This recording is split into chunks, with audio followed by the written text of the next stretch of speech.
Imagine you're an average middle schooler. You've got homework, awkward crushes, a bad haircut your mum swears looks good.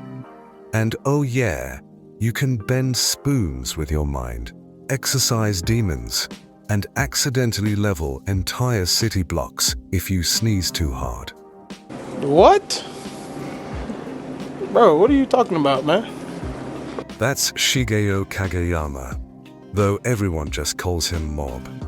He's not the cool kid, he's not the class clown, and he's definitely not a protagonist who walks around flexing his powers every 5 seconds. In fact, Mob tries his hardest not to use his psychic abilities at all.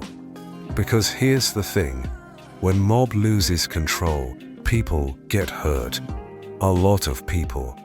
And season 1, it's basically the story of how this quiet, awkward kid gets pushed to his absolute emotional breaking point. Over and over and over again. Until the world learns that underestimating Mob is the last mistake you'll ever make. I know! So grab a snack. Our story kicks off not with Mob, but with the world's most confident fraud, Reigen Arataka. Imagine a con artist, but instead of selling fake watches, he sells fake exorcisms. The guy has zero psychic power, but he's a master at sweet-talking clients, throwing salt around dramatically, and charging ridiculous fees for cleansing auras. But here's the twist. Reigen does have one very real weapon. Mob, his awkward middle school's assistant, who actually has psychic power strong enough to crush spirits like ants. Mob works for him part-time, mostly because Reigen acts like his mentor and gives him questionable life advice in between scams. In this first job we see them on, Reigen takes a case involving a restless spirit haunting a tunnel. He tries the usual fake tricks, shouting, throwing salt. Nothing works.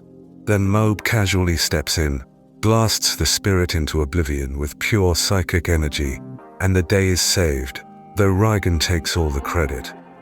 And right from the start, we get the sense Mob isn't chasing glory. He's kind of just going along with things. Calm, polite, and weirdly okay with being in Reigen's shadow. But as the episode ends, we see the real hook. Mob's emotions are always kept in check, shown as a little counter ticking up from 0% to 100%. If it ever hits 100%, Mob might be a psychic powerhouse, but at school, he's just another awkward kid with no real social life. He has a crush on Tsubomi, a girl who clearly likes guys who are confident and athletic. The Mob decides maybe he should join the Body Improvement Club, despite having the physical ability of a wet needle. Meanwhile, Reigen takes another job, investigating a weird religious group called LOL, who basically brainwash people into laughing constantly. Their leader, a creepy spirit named Dimple, who disguises himself as a human guru. Mob gets caught up in the cult after being invited by a classmate. The members try to force him to laugh and join in, but Mob refuses. Dimple sees Mob's psychic potential and tries to manipulate him.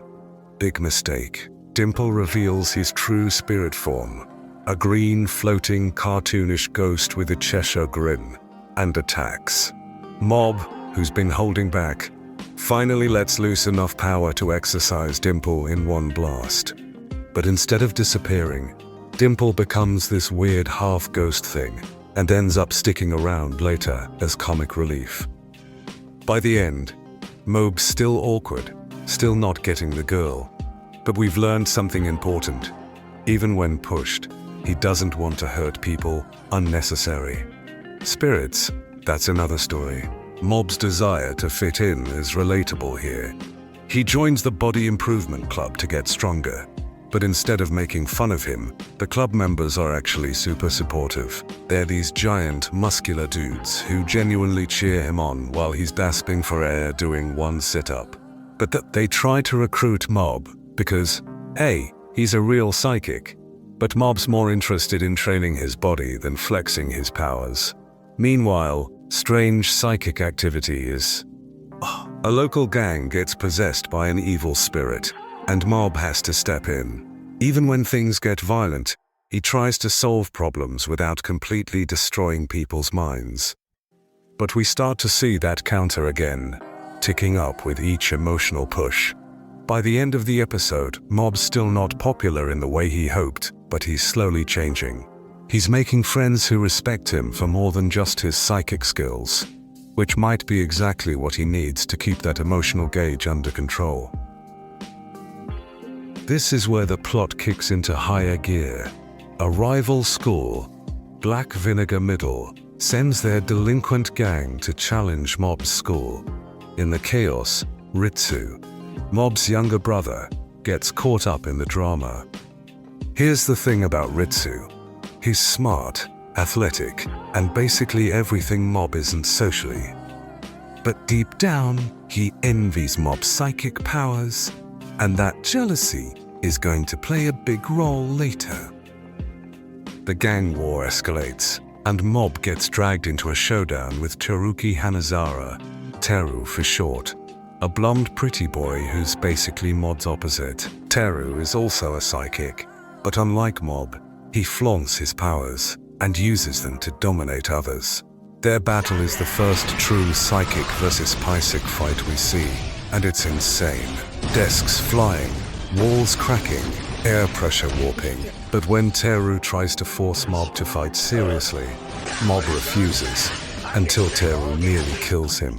That's when the gauge finally hits 100%. Sadness.